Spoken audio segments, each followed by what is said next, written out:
people that were sick, people that were healthy and strong. What the hell was that? Right. You get woke. Woke is bullshit. Whoa.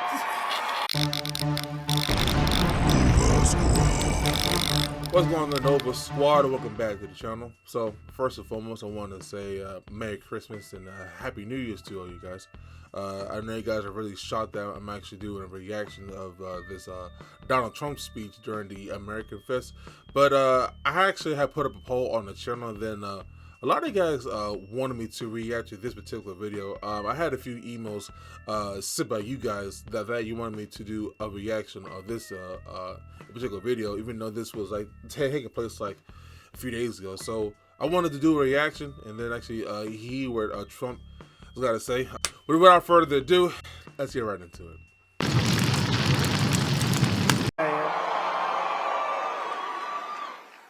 And when I had all that smoke backstage, I said, hey, are there any steps in front of me? I don't want to go down. I go down, that would not be good. We don't want to do that, nice and slow. But I just want to thank you. What a beautiful production this is. What a great job the whole group does. And been amazing. Turning Point's been amazing. And it's really been tremendous numbers of American patriots. It's really been great. And you saw what happened last month. And we had Turning Point's grassroots army. It's an army. Great. They turned out to vote, and they voted in record numbers, and everybody else voted in record numbers too, I have to tell you. And we did something that was really epic. We won a battle that a lot of people thought was very hard to win, you know, too big to rig. Remember what I said, too big to rig? We make it too big to rig, we're going to win. And it really was one of the great political victories in the history of our country, and that's good. They said one of the very big radical left newspapers said the most consequential election in the last 129 years. And I said, couldn't they have made it a little bit longer than that? You know, 129 years, but that's pretty good. But we won. Oh, it's so nice. We won the popular vote by a lot, by millions and millions. And I used to hear with the first one, we won and we did great. And they always would say, well, he didn't he didn't win the popular vote. He won the electoral college. You know, they'd say that low. But we actually did very well then, but we did really well the second time. And this time we said, to hell with it. We've got to just blow them away. And that's what we did. We blew them away. So we won all 7 swing states. Remember they were saying, well, you know, we did very well in early voting, so we didn't have to win too much because we were way ahead. But they said, well, he only has to win 2, but we won all 7. Can you believe it, huh? We won all 7. And we carried the great state of Arizona, something not easy for a Republican to do, but it was easy for us to do. And we had more than a 6-point landslide. That's called the landslide here. And not only did we reclaim the White House, we also took back the U.S. Senate. And we won the largest popular vote majority for House Republicans in a presidential year since 1928. That's a pretty good thing. And I want to express my tremendous gratitude to Charlie Kirk. He's really an amazing guy. Amazing guy. And his whole staff for their relentless efforts to achieve this very historic victory. It's such a great honor. It's not my victory, it's your victory. It's a great honor, man. We worked hard on this. We knew bad things happened in 2020, and if I didn't know that we won in 2020, I wouldn't have done this because it would have been like the ultimate poll, right? But we won by a lot, and this. Well, I mean, you would have done it because you would have been already up in your 8 years of, you know, as being president. I just want to say that. Time we said, look, now we got to really win by, and we won by so much. They just, you know, they threw all their placards. They wanted to protest. They were all set. And at about 9 o'clock, they said, man, this guy's killing us. They threw the placards. They went home, and we had no riots. We had no anything. It was a beautiful thing to watch. They just said, we lost. And we want to try bringing everybody together. We're going to try. We're going to really give it a shot. The thing that brings people together is victory. It's winning. And we had that for much of my first year. We had the greatest economy in history in our first term. We can now call it a first term. We had the greatest economy in the history of our country, maybe in the history of any country, frankly. And we had, we did things that nobody could have done, and we're going to do them even better now. We're going to be drilling, as we say, drill, baby, drill. We're going to drill, baby, drill. But we're going to be doing a lot more than drilling. But I also want to give a very special thanks to everyone at Turning Point Action who outworked and outsmarted, always outsmart. You gotta be smart too, and outorganized the radical left opposition. We had very strong opposition, not in terms of numbers, but I will tell you, something's happened because that was a big defeat for them. Nobody expected the numbers. You know what happened? The pollsters went around, and whenever anyone said, it's none of your business, they say, who are you voting for? Or who did you vote for? They said, it's none of your business. And sometimes they said much tougher language than that, but I'm not going to get into that because I'll get in big trouble on the home front. Yeah, you would. And with Franklin Graham, please, sir. He says, please, sir, please don't use foul language. You speak so beautifully. You can do just as well. Actually, it doesn't work quite as well, but that's okay. It's just emphasis. But when they said, essentially, it's none of your business, that was a Trump vote.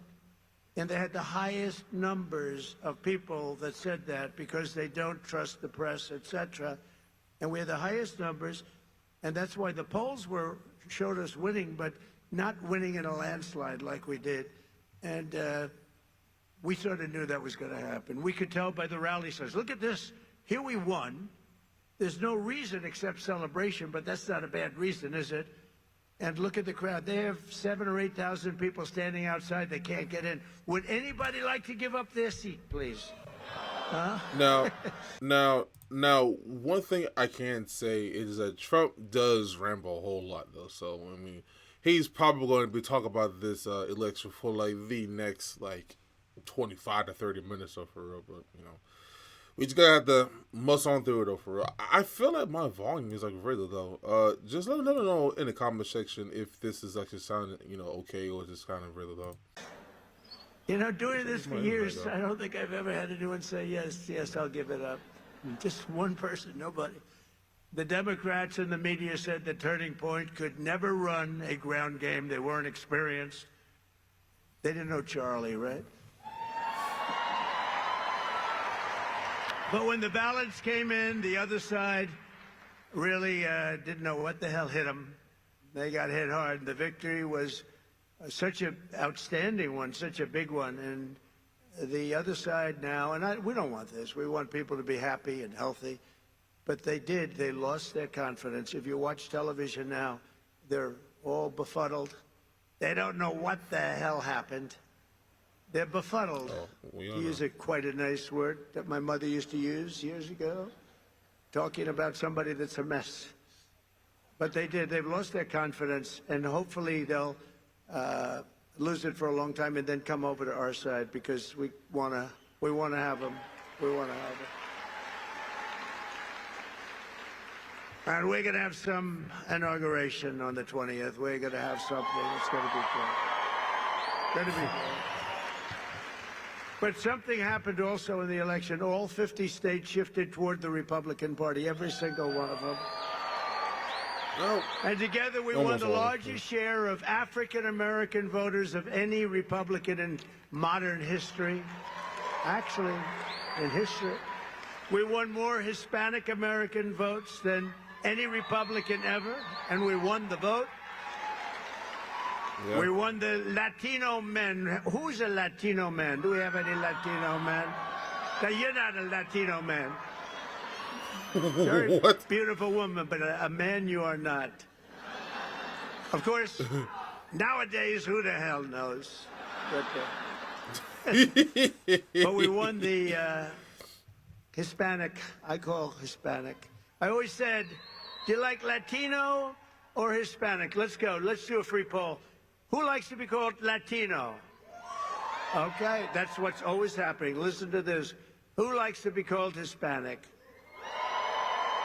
Not as good as usual. But we won half of all voters aged 18 to 29. There's never been anything like that. We won by 36 young people. Wow. And we got the highest share of youth vote of any Republican ever before in history. And we had great people. You know, my son Barron said, Dad, you got to see this one, that one, this one. He said he likes Joe Rogan a lot, too. He said, you got to see Joe Rogan. Dad, you got to do an interview with these people. And he is a sort of a feel for young people. I guess that's a nice thing to have when you're young. But he has a feel for it. He's 18 and or something. it was amazing. So we got the highest vote ever for a Republican candidate. We won by 36 points with young people. That never happens. A Republican loses by 36 or 40. So I'm going to have to start thinking about TikTok. I think we're going to have to start thinking. I thought he has a little. What? No, because you know we did go on TikTok, and we had a great response. We had billions of views, billions and billions of views. They brought me a chart, and it was a record, and it was so beautiful to see. And as I looked at it, I said, maybe we got to keep this sucker around a little while. You know, who wants to? Oh, look, I see Sheriff Joe. Sheriff Joe, could we use you on the border? Stand up. Sheriff Joe. Look at that. He had no problems with the border. You could straighten your border out in 2 minutes. We'll put Sheriff Joe over there. And and you're looking good, Joe. You're looking good. And we miss your wife, right? Your great wife. She's up there proud as hell of you. But he had no border problems. You didn't have any border problems, and we'll do that very shortly for you.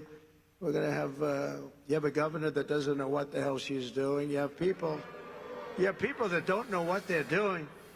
And we're going to change it because your border is a disaster. Your border is a disaster, what's going on. And you just have a few days to wait. We're going to be fully operational, I would say, by about 2 o'clock on the 20th. 2 o'clock on the 20th?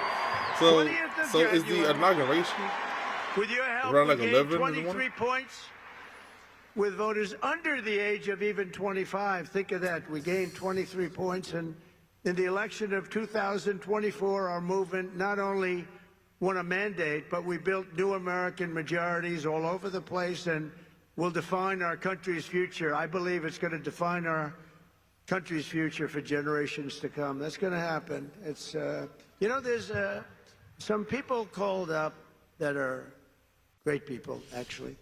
Great business leaders called, a lot of them. And some of them weren't exactly on my side, but they're on my side now. But they said there's a light over not only the country right now, but over the entire world. And it is happening. And we want to get some of these... We want to get some of these wars that would have never happened, like Russia, Ukraine would have never happened. Israel would have never been attacked, would have never happened. We wouldn't have inflation.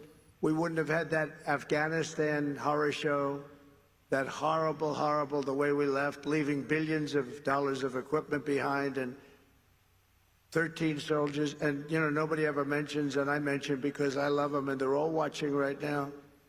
48 soldiers that were horrifically injured. Nobody ever, they lived and they don't talk about them, but these are incredible warriors that were hurt so badly with the legs and the arms and the face and hurt so badly. 48 of them. And we love you. You're listening and we love you. We're not forgetting you.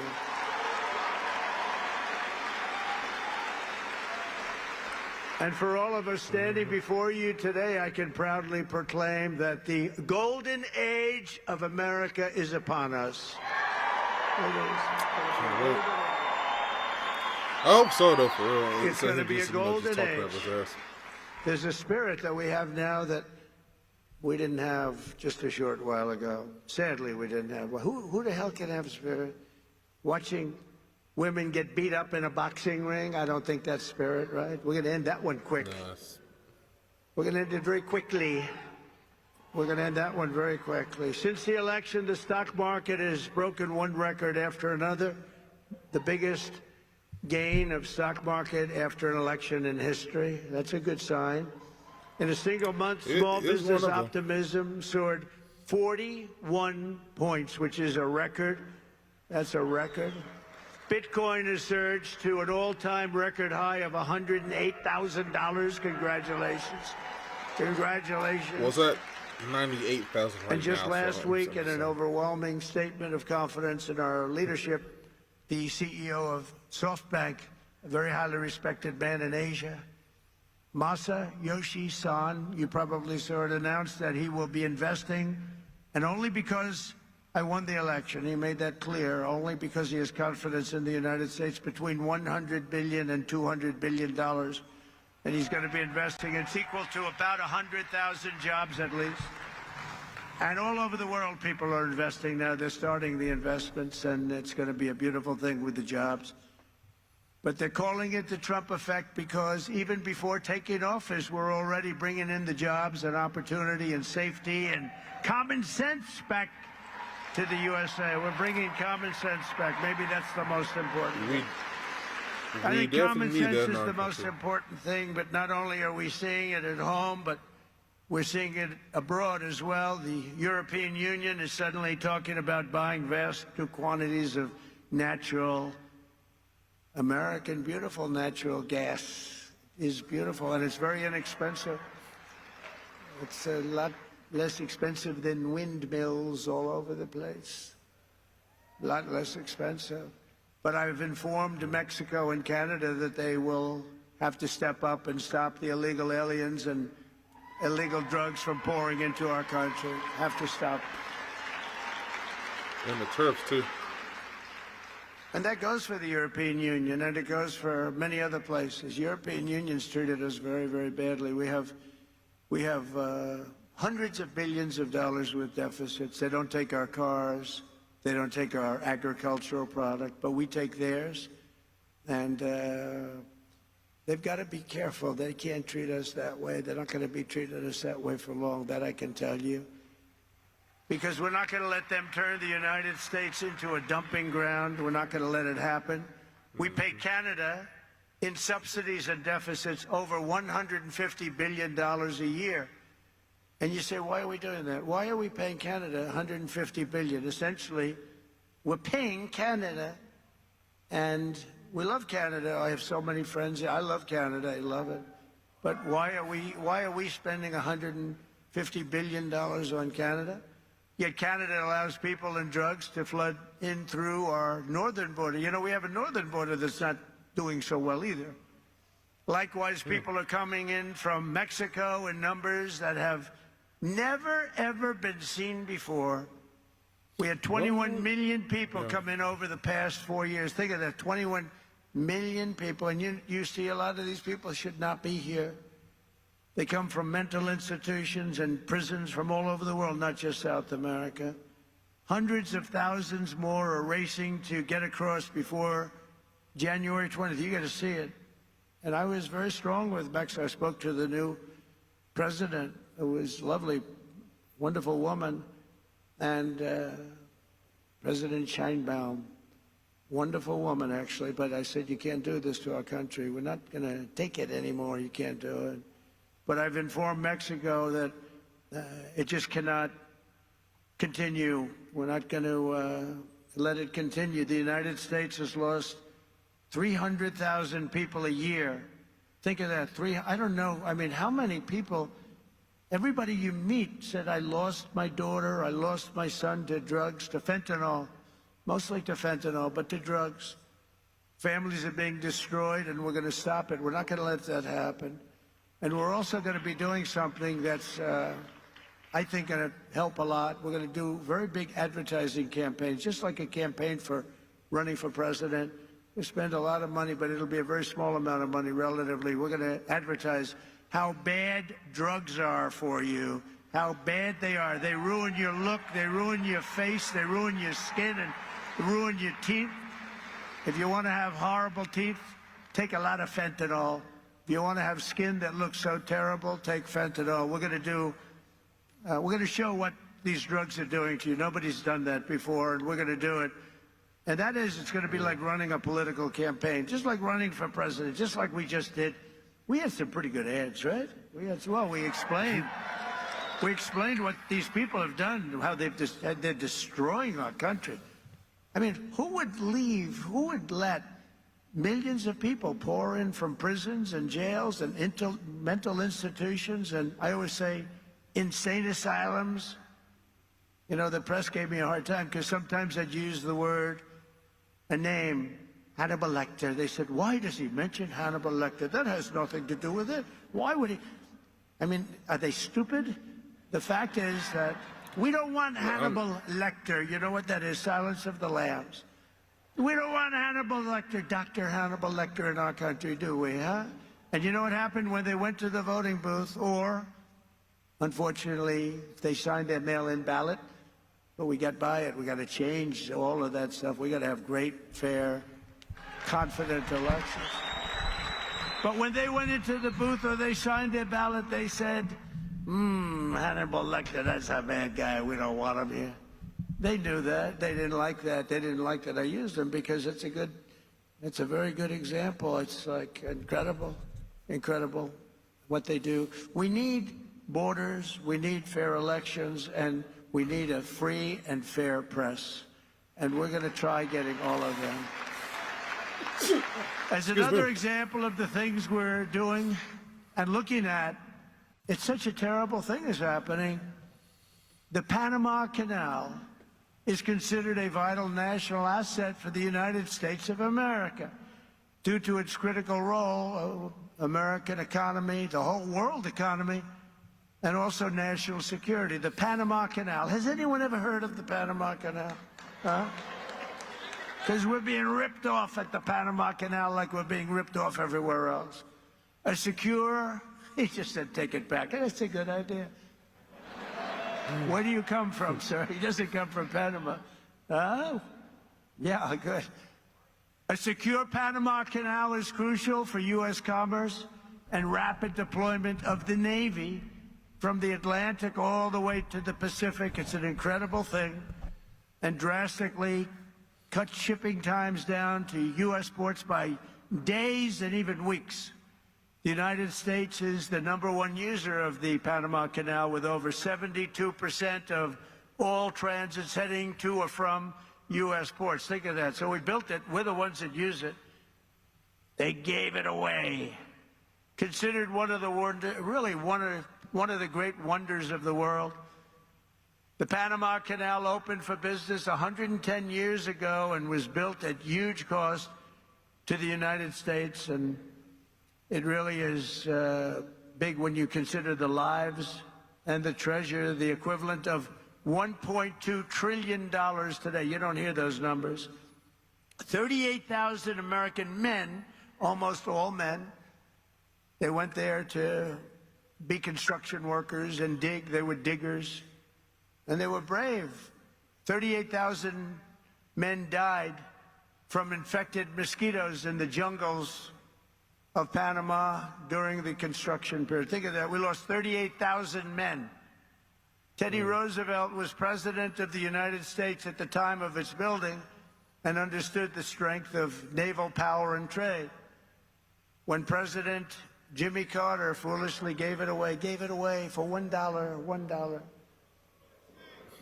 During his term in office, it was solely for Panama to manage and not for China or any other country to manage. You see what's going on there? China.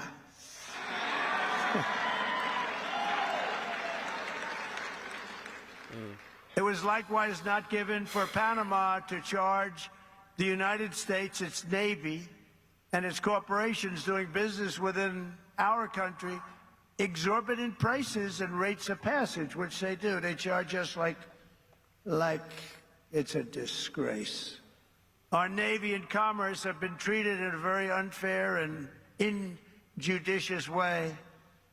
The fees being charged by Panama are ridiculous, highly unfair, especially knowing the extraordinary generosity that has been bestowed to Panama, I say very foolishly, by the United States. This complete ripoff of our country will immediately stop. It's going to stop. The United States has a big and vested interest in the secure, efficient, and reliable operation of the Panama Canal.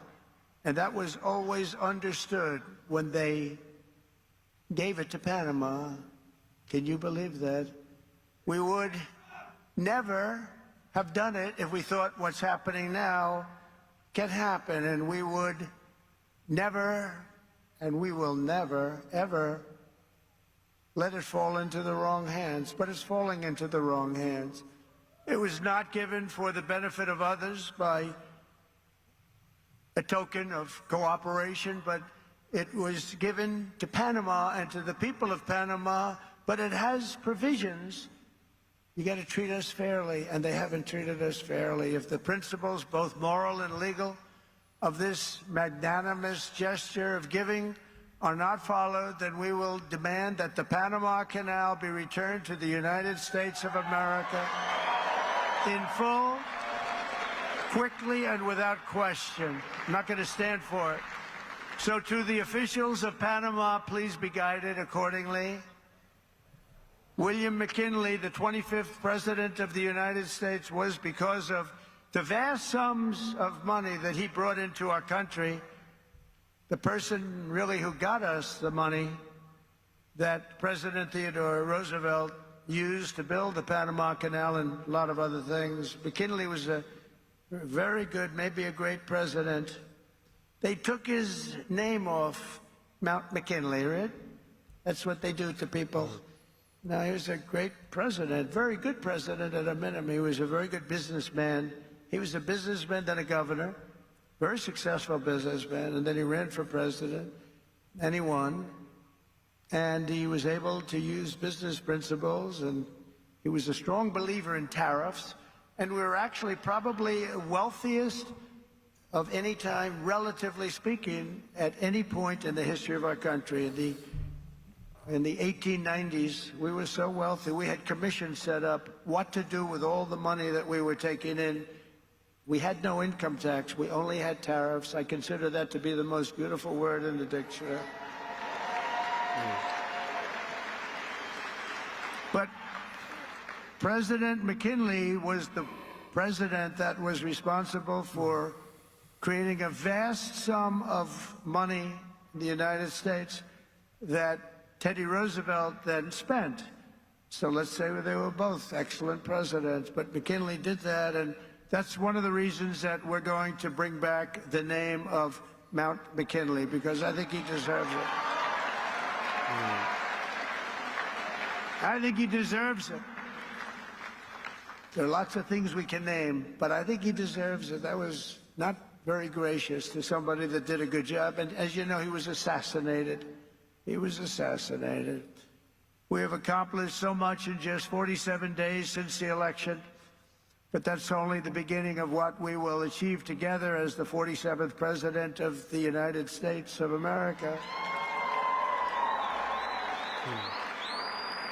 Over the past few weeks, I've nominated an all-star cabinet of some of the most fearless, determined, and brilliant individuals ever to step forward for public office.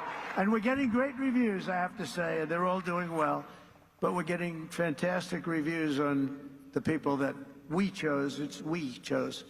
Because I wouldn't choose them if I didn't think you liked them. I don't have that kind of courage.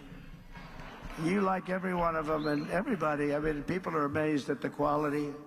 Our Secretary Scott of the Treasury is central casting, the whole group. But to get wokeness out of our military and restore the unquestioned strength and fighting spirit of the American Armed Forces, I have appointed Pete Hegseth to be our next Secretary of Defense. He's going to be so great. he is staying there. Oh, You know, really? I've interviewed with him a lot on Fox. I thought he still. And all he ever wanted to talk about was the military, including when we weren't on. He'd talk about the military. You talk about how unfairly our soldiers were treated. Can I give a pardon to this one or that one who was treated so unfairly?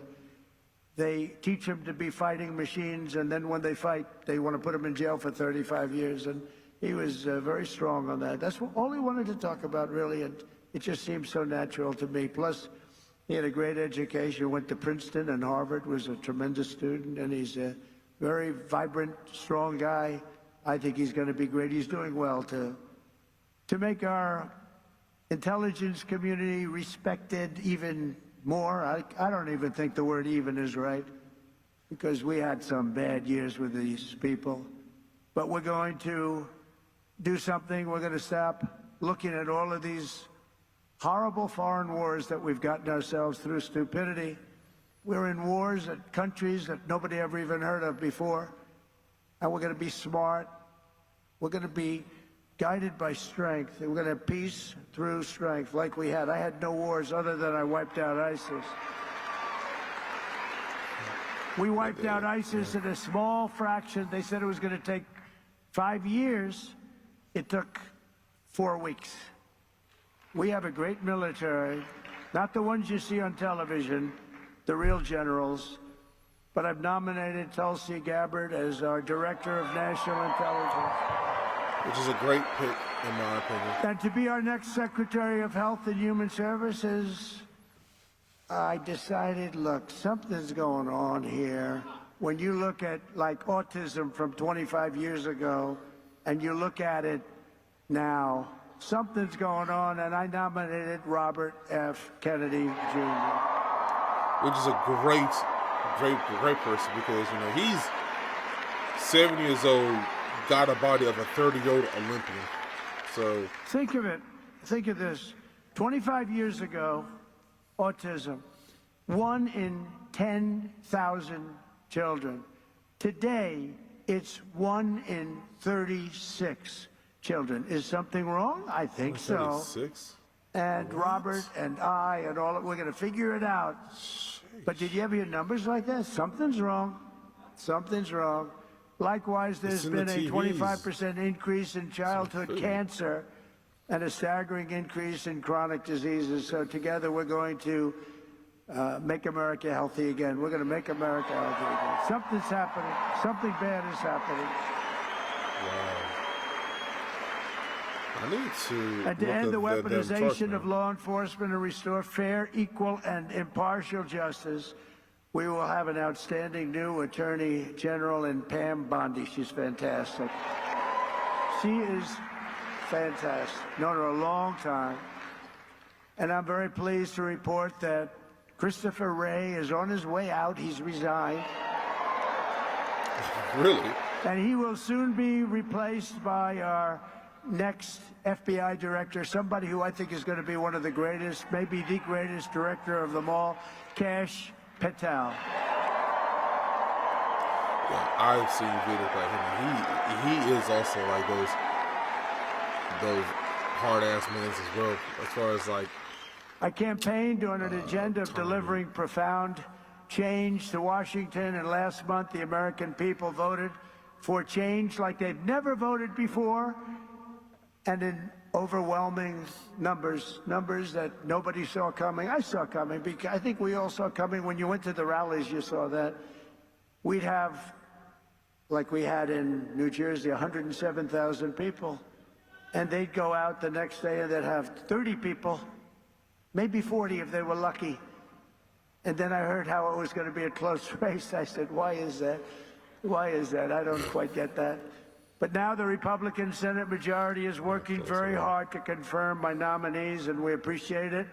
And with the help of this dream team cabinet, and we have so many others I won't bother mentioning, but you know every one of them, we're going to embark on the most exciting and successful period of reform and renewal in all of American history. We're going to do something that's going to be really, really special. You're going to be so happy.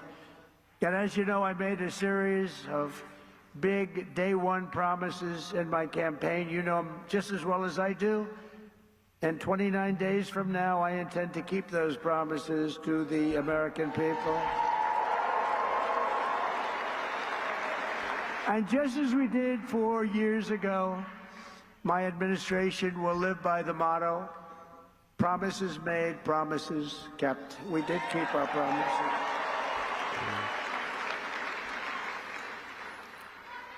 And there's a new hat, there's a brand new hat that's out. I saw it yesterday, the first time, and it's selling like hotcakes. It says, Trump was right about everything. And I don't want to brag, but we were right about just about everything, including foreign policy, these crazy wars that we're in. One of the things I want to do, and quickly, and President Putin said that he wants to meet with me as soon as possible. So we have to wait for this, but we have to end that war. That war is a horrible, horrible. The soldiers, the number of soldiers being killed, it's a flat plane, and the bullets are going, and there's powerful bullets, powerful guns. The women, the children, and the only thing that's going to stop them is the human body. They go dead flat land. Nobody's ever seen anything like it. Millions of soldiers have died now. Millions. We're seeing numbers that are just crazy. Got to stop it. It's ridiculous. Would have never happened if I was president. That war would have never happened. Man. And October 7th, Israel would have never happened either. So much. Our country would be so different and the world would be so different. But it's not. So we have to make it great. We're going to make it great. We're going to do it as quickly as we can. On my first day back in the Oval Office, I will sign a historic slate of executive orders to close our border to illegal aliens and stop the invasion of our country. Because it is an invasion, man. And on that same day, we will begin the largest deportation operation in American history, larger even than that of President Dwight D. Eisenhower. And as part of Operation Aurora, you know all about Aurora, how horrible that's been. Every single foreign gang and illegal alien member, all of this criminal network operating on American soil will be dismantled, deported, and destroyed. Going to get them out. Think of it. They sent their gang members to us.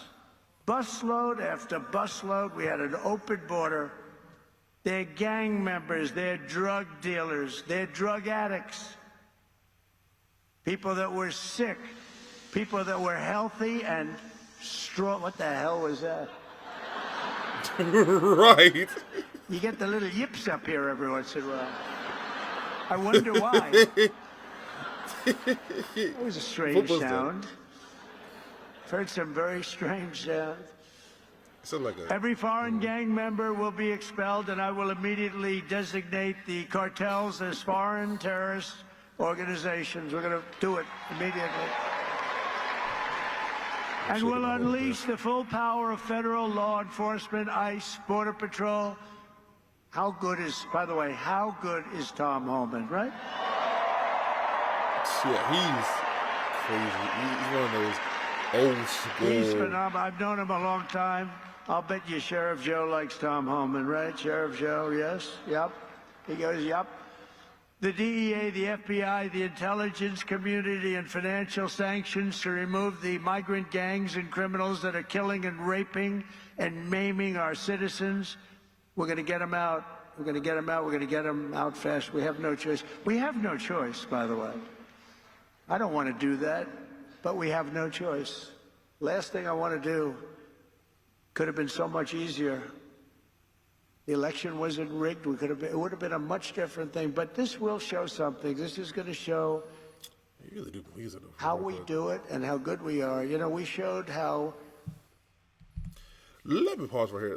It's like, if you look at the chart on what he is talking about the whole election back in 2020, it was like literally like it was going up, and then it was like right in the middle, and then Trump was like right here, but then it just like shot up, and it went over Trump, like number wise. So I mean, it just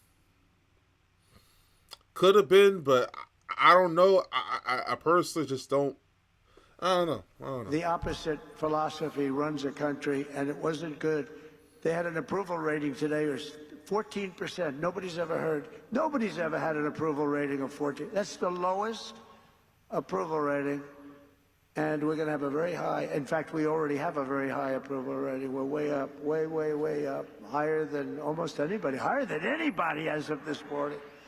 We will end the occupation, and January 20th will truly be Liberation Day in America. Is that okay? Liberation Day. And this great liberation will be in honor of all of the victims of migrant crime and all of the angel moms and angel dads who have lost their really incredible kids that, you know, they're going around for years and years. And I talk to them all the time. I know so many of them. And many of them are here. And we can just say, we love you, we're with you. They had so little help from the politicians on the other side. We're joined today by Patty Morin, the mother of Rachel Morin, who you know all about, a beautiful mother of 5 who was murdered by an illegal alien monster who entered our country under the open border policies of the Biden administration. Your borders are always not too good. Your borders are, that was not Tom Homan, I can tell you. But Patty, those days are over, and they will soon be over. I hope we're just not going to have, how can you say never again, but we're going to have as few as possible. It's going to be rough, and it's going to be rough on the ones that do that kind of damage to you and to our country. Where is Patty? Is she here someplace? I just want to thank her. Hi, Patty. Thank you very much. Thank you very much for being here. Appreciate it. Thank you, darling.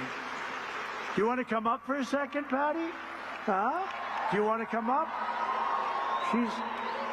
I had lunch with Patty, and she suffered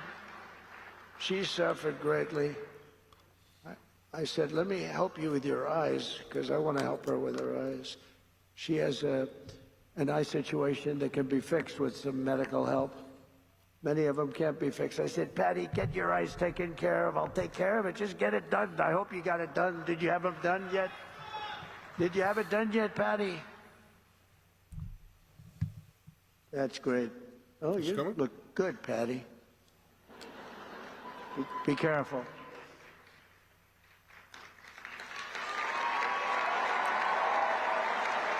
Did you have your eyes done yet, Patty? You get them done, okay? January. Oh, good, good. She's going to get them done in January. Good. Thank you. Thank you. The first time I met President Trump in person, he invited us to lunch, my attorney and I. And to be honest, I didn't do anything. I just sat there. I didn't really speak because I wanted to watch the man and listen to what he had to say and what his conversation was like, because I knew he wasn't a politician, but I knew that he had been president before, and I wanted to see if he was a real, authentic man who actually cared for the American people.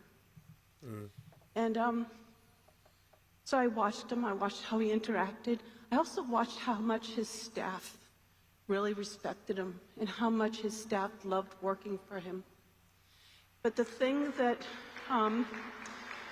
changed the way that I looked at him as a person was I realized that he was a dad, that he was a grandfather, and when you spoke to him, you could see in his eyes that he genuinely cared about his fellow human being. But the thing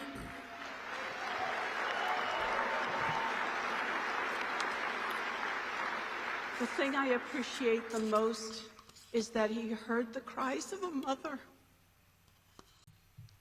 and he cared, and he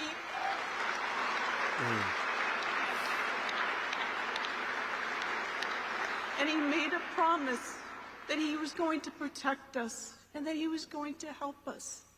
And that's all you can ask from your president, but also just from a fellow human being. And so I personally, I am so honored to know this man and to think of you as a friend. That's really sweet.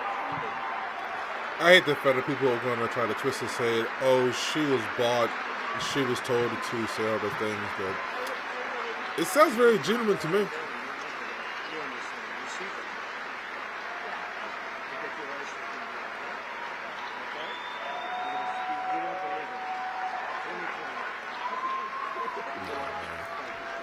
That is nice, though. Hopefully, and they cheering for her. That's amazing.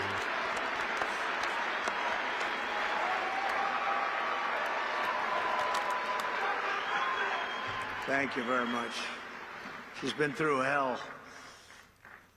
Who wouldn't be? I mean, so many people, so many, I call them angel moms, and they go through hell.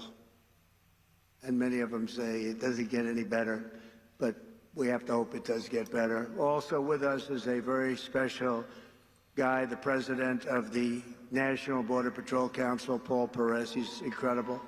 He's doing a fantastic job, and he wants to do the job right. Hey, Paul, come on up here, Paul, quickly. Paul, in 1 month, the Patriots of Border Patrol will once again have a president who will back you and will have you, and we're going to work together as we have done in the past. You know, we had the safest border in the history of our country, and you remember the famous sign that I pulled down? That sign was about how good the border was. I haven't used that sign much lately. Well, we won, so I guess I don't have to use it, but we really do have to use it, because the fact is that we have to have strong, safe borders, and we have to have men like this and women who are doing an unbelievable job. I've gotten to know a lot of them. I'll tell you what, they're tougher than I am. I don't want to mess with them, right? But this man has done as the head, and also replacing a very good guy. We know that, right? And he's going to have a good life, I hope. He's going to, because he was a very special guy, and you're a very special guy. Say a few words, please, Paul. I mean, we're back. America is back. The strength and security that Donald Trump brings to the White House is what we've needed. He's done it before. He's going to do it again. We're going to make all of these communities safe. And like Tom Homan said, if you're not going to help, get the hell out of the way. Yeah, I think the first place he's going to do is Chicago. Donald Trump is by far the best president in the history of this country, and he's going to show everybody exactly why. Thank you. I really hope Trump can follow through on his promises. I mean, he has 4 years to do it, but I hope he can follow through. Thank you very much, Paul, and everybody, and Brandon Judd, all of the people. They do such an incredible job. We're also pleased to be joined by a man who just also, we really did well in Texas. And I heard Ted's speech. And he can come up and speak more if he wants, or he can just, you know, Ted's going to be going to a big event in a little while. Where's Ted Cruz? Is he here? He's here someplace. Ted? Ted? Oh, he's in trouble.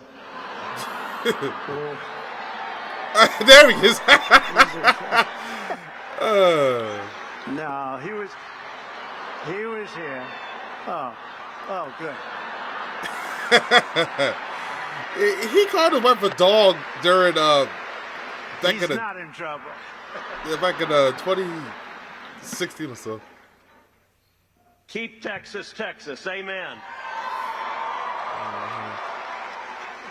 And I've got to say, this election has given President Donald J. Trump, a Republican Senate and a Republican House, a clear mandate to deliver on our promises.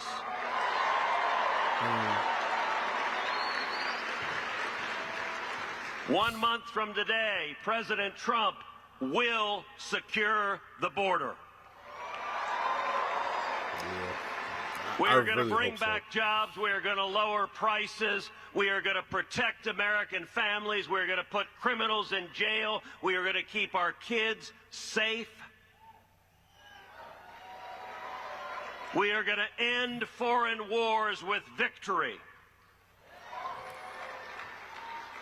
And I'll tell you, Mr. President, the results of this election, 7 battleground states, you won all 7. It's crazy The stuff. people elected a Republican Senate and a Republican House to have your back, and we are going to deliver results. So you got 4 years though. I voted And for if I Trump could though. speak parochially for a minute, one of the most consequential things that happened in this race in Texas, you won profoundly in Texas, and both you and I won a majority of Hispanic votes in the great state of Texas.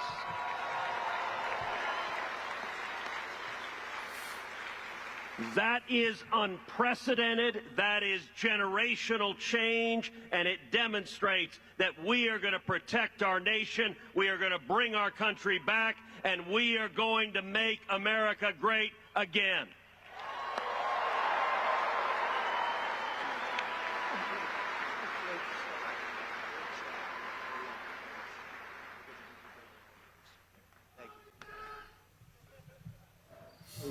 He's actually a great guy. Was really out there working very, oh, I'm so glad he was here. Oh, that was an amazing moment. But we want to thank him. He had a great race and did a fantastic job against like 250 million spent against him. But Texas was very special, and it will remain very special. It's doing really excellent people, great people. And the governor's doing a fantastic job in Texas. Your senator, and Dan Patrick, and everybody's doing, Attorney General. Also, I want to bring up, if I could, or just say hello to him. He's on the outskirts, because you got a lot of people in this room. You got a lot more people outside than you have in the room. The RNC chairman, Michael Watley, who was so fantastic in what he did with Laura. The two of them were so great. Where's Michael? Come on up, Michael. Come here. This He's guy bringing did up a lot some of people. job.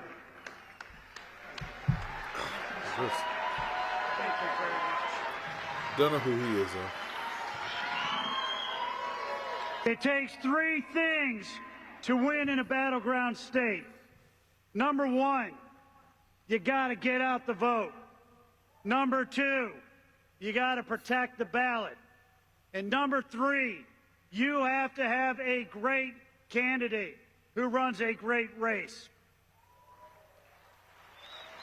The people in this room helped us get out the vote. They helped us protect the ballot. We would not have been able to win all those battleground states without you. But when it comes to having a great candidate who runs a great race, there is simply nobody better ever than the 45th and now 47th President of the United States of America, Donald J. Trump.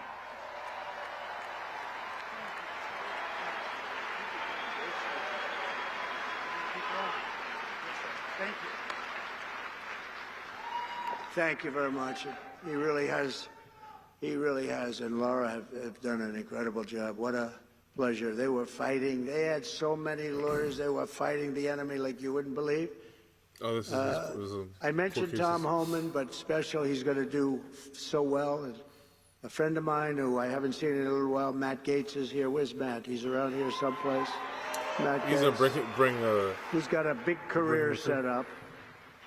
And just want to say hello to Matt. And Arizona GOP Chair Gina Swoboda. Wow, she is very, Gina, where's Gina? Because we're going to be backing Gina to run again. There she is, Gina. Gina, are you going to run again? Yes? Because if you do, you have my endorsement. So that should be good. Thank you. Thank you, darling. Great job you've done. A great professional golfer, a friend of mine. He's really a good golfer. Tom Pernice is here someplace. Tom, wherever you may be. Hello, Tom. Don't play him in golf. Play him in other things, but not golf. Trish Dugan is here, who is just a fantastic. Where is Trish? She's one of my great friends. Thank you very much. Has she helped? Trish has helped us so at a level that very few people can even dream of. So I want to thank you very much. Trish Duggan, please. Thanks. Where's Trish? Thank you, Trish. I think I see Carrie Lake. Is that Carrie Lake? Yes. Hi, Carrie. Stand up, Carrie. Hi. I feel like my chair is not really cooperating with her. Hi. Good job. Worked hard.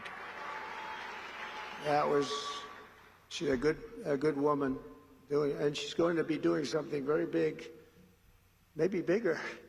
It's a big one that you have, so good luck with it. You're going to do well. You're going to turn that around like nobody ever saw before, so thank you very much for accepting it.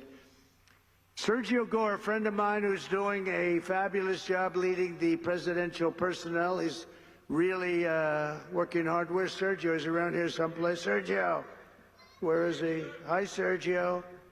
Good job you're doing. We have some big announcements over the next few days, too, big ones.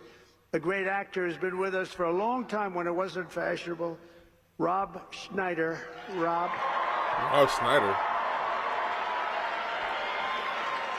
He was here with a few of his friends when it wasn't quite as fashionable, right, Rob?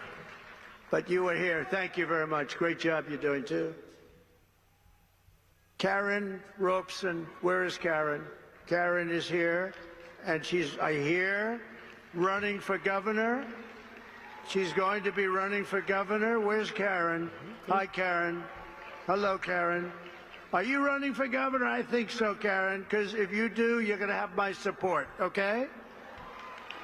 You're going to have my support. A man that is very non-controversial, very unique. He really is a unique person, but he doesn't like controversy. His name is Steve Bannon. Has anyone ever heard of him? Where's Steve? It sounds familiar. Hello. Hi, Steve.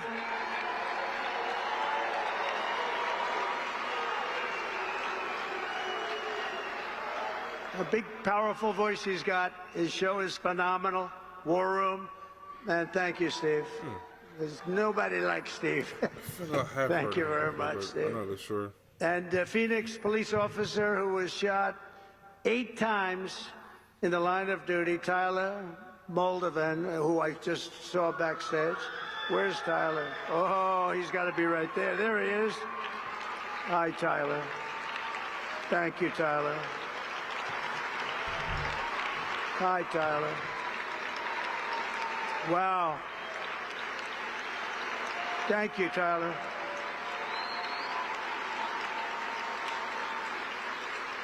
Eight times. Can you believe that? Think of that. 8 times, and he's looking great. Thank you very much. And to your family, beautiful wife. With the stroke of my pen on day 1, we're going to stop the transgender lunacy. Really? And I will sign executive orders to end child sexual mutilation, get transgender out of the military and out of our elementary schools and middle schools and high school. I really hope so. Because that should be only jail for adults only. 18 and up. Is it? As kids and military. And we will keep men out of women's sports. Thank you. And women's spaces too. And that will likewise be done on day 1. Should I do day 1, day 2, or day 3? How about day 1, right? No, first hour. Under the Trump administration, it will be the official policy of the United States government that there are only 2 genders, male and female. Amen. Amen. Doesn't sound too complicated, does it? To rescue our economy, I will sign day 1 orders to end all Biden restrictions on energy production, terminate his insane electric vehicle mandate, cancel his natural gas export ban, reopen Anwar in Alaska, the biggest site potentially anywhere in the world, and declare a national energy emergency. And do we have great people in energy, head of energy, Chris Wright, and Doug Burgum is the interior. And I merged both of them. You know, the energy had no energy. It just had the right to do energy. And interior had all the energy, but it didn't have the right to drill. So I merged them, and they're great friends. They're both very talented people. We're going to have so much oil and gas and other things, you won't know what to do with it. You'll say, please, President Trump, stop. We have too much. The prices are going too low, sir. Remember, we were $1.84 a gallon gasoline. Wouldn't that be nice? That was years ago. I was like 12 I years will old. direct every cabinet secretary to I'm cut 27 now. 10 old regulations for every new regulation, which I did last time. We'll be getting rid of a lot of... Last term, for me, we did something special. We cut more regulations by 4 times than any other president in history, and we're going to top that record. Some of those ridiculous regulations were immediately put back on, and they were just hurting our country. That's why we had the best job numbers ever, because of what we did with regulation. You know, we cut taxes more than any president in history, and we cut regulations more than any president in history. And when I asked the people that run the big companies, which is more important, cutting the taxes or cutting the regulations? Every single one of them so far has said the regulations were more important for jobs and everything else. Who would think that? But I will order federal workers to get back to the office in person or be terminated from the job immediately. And we will create the new Department of Government Efficiency headed by Elon Musk. And Vivek, right?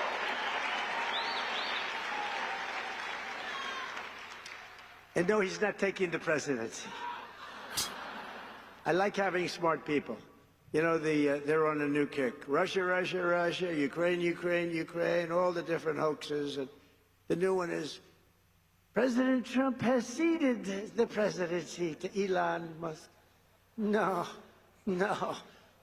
that's not happening.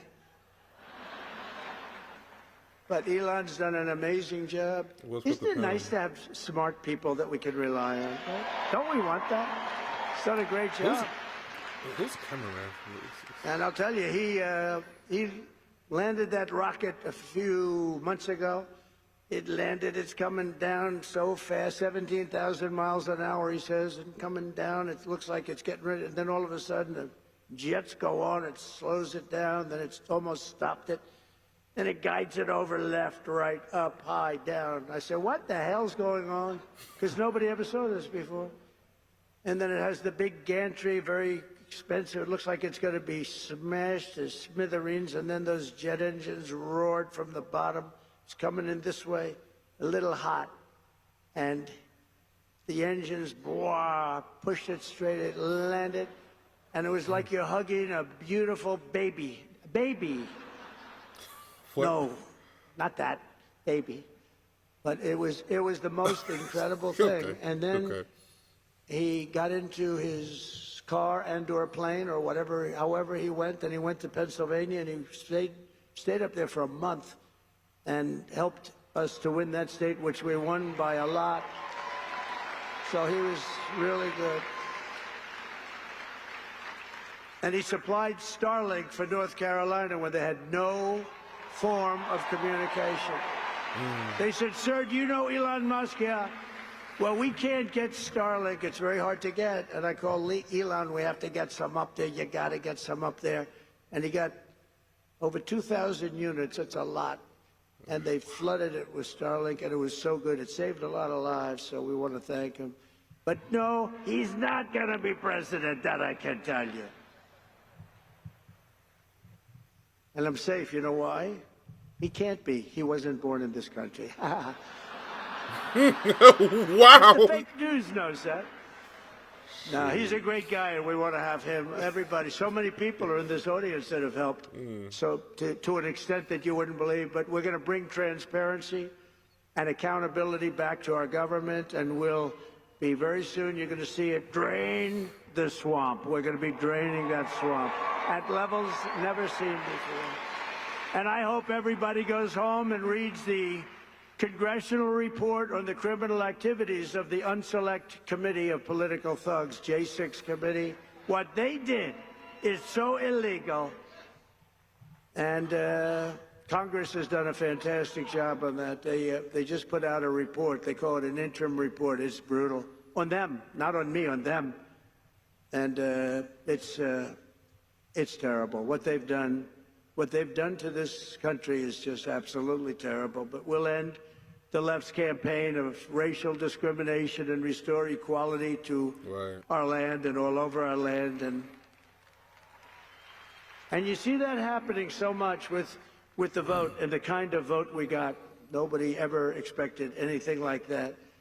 And I'll end all of the Marxist diversity, equity, and inclusion policies across the entire federal government immediately.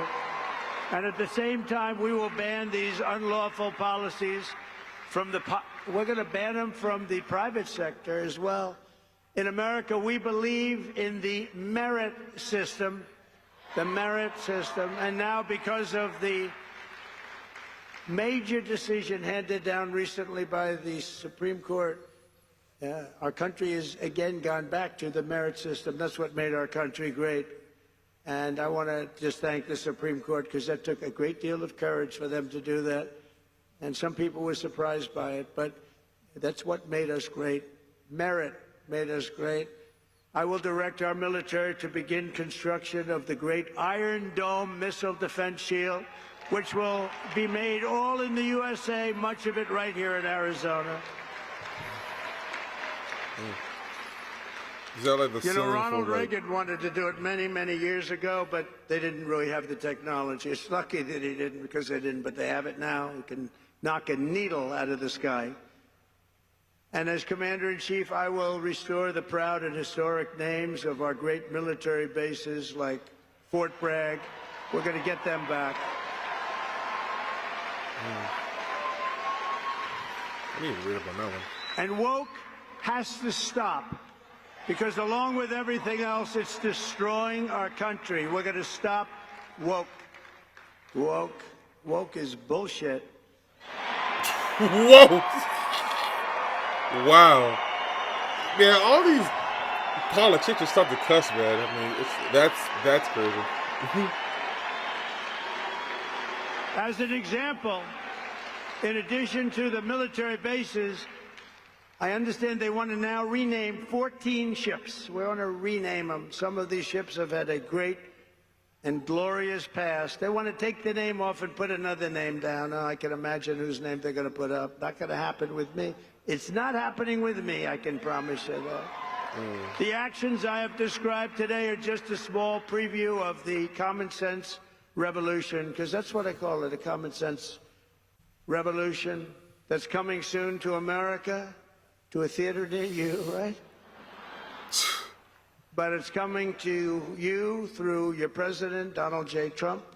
The people have given us their trust, and in return, we're going to give them the best day one, the biggest first week, and the most extraordinary first 100 days of any president in American history. And in conclusion, on January 20th, the United States will turn the page forever on 4 long, horrible years of failure, incompetence, national decline, and we will inaugurate a new era of peace, prosperity, and national greatness. It's going to be national greatness. It will be something very, very special.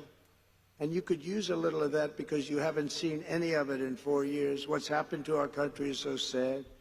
We're going to cut your taxes, end inflation, slash your prices, raise your wages, and bring thousands of factories roaring back to America and right back here to Arizona. Because when I agreed to do this, and I had to do it for Charlie because he's special. But I said, Charlie, I'll do it. But this has to be also a real tribute to Arizona because they gave us such a big win. And I said, I'll get in my plane at 4:45 in the morning, and I'll fly here. But we have to really acknowledge and take care of the people of Arizona because you were fantastic. And I just want to thank you for that big win. Not an easy win. And we're going to build American, we're going to buy American, and we will hire American. I will end the war in Ukraine. I will stop the chaos in the Middle East, and I will prevent, I promise, World War III. And we're very close to World War III. We will crush violent crime. We're going to stop violent crime. We're going to have to be tough. Please get ready. You're going to have to be tough. We can't let this happen. Our cities are crumbling. And give our police the support, protection, resources, and respect they so dearly deserve. There you go, trying to spin that thing, saying, "Oh, and look, I rebuilt our this racist." entire military at a level that it had never been. Unfortunately, we gave a big chunk of it to Afghanistan. You believe that one? What a terrible thing. But we will again rebuild those sections of our military that have been so badly hurt. Plus, we give so much of it away. You know, when I came in the last time, we had no ammunition. Can you believe it? I was greeted with a general, sir, we're very low, almost no ammunition. He said, keep it quiet. Let's not let the enemy know that. That doesn't sound too good. Steve Bannon would say, that's not a good thing. No ammunition is not good, right, Steve? And I built so much ammunition so fast. Nobody's ever seen anything like it. We give a lot of our ammunition away, as you know. And we have to take care of ourselves. We have to protect ourselves. And we have to make our country great. We just can't keep doing what we're doing. Especially when these wars never had to start. They never had to start. We will rebuild our once great cities, including our capital in Washington, D.C., making them safe, clean, and beautiful again, and we'll do it quickly. We'll teach our children to love our country, to honor our history, and to always respect our great American flag. We will get critical race theory and transgender insanity the hell out of our schools, and we're going to get it out of our schools very fast. I will defend religious liberty, I will restore free speech, and I will defend the right to keep and bear arms. And after years of building up foreign nations, defending foreign borders, and protecting foreign lands, we are finally going to build up our country, defend our borders, and protect our citizens. We're going to protect our citizens. And we will stop illegal immigration once and for all. It's going to stop. You're not going to have an invasion of our country any longer. That will stop in just a few very short weeks. We will not be occupied. We will not be overrun. We will not be conquered. We will be a free and proud nation again, a nation led by competent people, a nation that we can be proud of. We're going to be so proud of our nation. We already are. It's already happened. Remember what I said. There's new light all over the world, not just here. All over the world. Everyone will prosper. Every family will thrive. And every day will be filled with opportunity and hope. And will be filled with a thing called the American dream. We're going to have the American dream back. Amen. For the past 9 years, you and I fought side by side against the most sinister and corrupt forces on earth. And in our magnificent victory on November 5th, you showed them once and for all that this nation does not belong to them. This nation belongs to you. That's what happened. It was hardworking patriots like you who built this country. And in 2024, it was hardworking patriots like you who turned out and voted and saved our country. That's what happened. After all we have been through together, we now stand on the verge of the 4 greatest years in American history. We're going to make these the 4 greatest years in the history of our country. With your help, we will restore America's promise. We will rebuild the nation that we love, and we will do it very, very fast. That's what we want. We are one people, one family, and one glorious nation under God. We will never give in. We will never give up. We will never back down, and we will never, ever, ever, ever surrender. Together we will fight, fight, fight, and we will win, win, win. We're going to win a lot. And together we will make America powerful again. We will make America wealthy again. We will make America healthy again. We will make America strong again. We will make America proud again. We will make America safe again.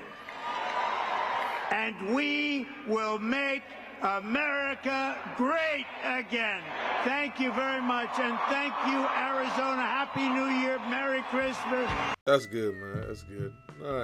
All right, y'all. So that was it of the Trump speech and everything. So I want to give my thoughts about this. So you are entitled of your own opinions and your thought process on how you feel about this whole election, whatever. And again, I usually don't do any political videos on this channel, but a lot of you guys were asking me to watch and react to this video because you guys know I do. Well, I used to upload videos on my other channel called Concerned Citizen. Well, now I changed it to the Concerned Citizen Show, but I haven't even uploaded a video on it for like a month or so. But that's how, in my opinion, the Democrats have lost the election. It is that they just went too far left as far as like pushing the agenda on men being in women's spaces, and then keep pushing the idea that the Republicans want to take away women's rights. But then like that wasn't even the campaign trail when Joe Biden had ran for president back in 2020. And everything has stayed the same from Trump's presidency and then from Joe. Because of my thing, if that was a main issue, why haven't you guys had changed the actual laws about that stuff? But again, like it wasn't even an actual issue because they would have changed that. And it just makes sense when Trump actually like says it. Like if you like go past all of the rambling of what he be saying as far as like, you know, the 2020 election and talking about how much he had won all of the swing states, you can see and hear what he is talking about. Now, I know a lot of the stuff up in the speech, people are going to trying to say like, oh, Trump said this, he is actually racist, or Trump is going to do this because, oh, he believes in Project 2025. But no, man, it's just like, it's propaganda, it's lies, it's gaslighting and such, in my opinion. But again, like that's my personal belief. So what do you guys thought? Did you guys really enjoy the speech and everything? But with that being said, if you guys really enjoyed this reaction today, make sure you hit that like button, subscribe, and share. Let me know in the comment section down below what to react to next. Thank you so much for watching. And as always, my name is Russell, and I'll see you guys next episode. Peace.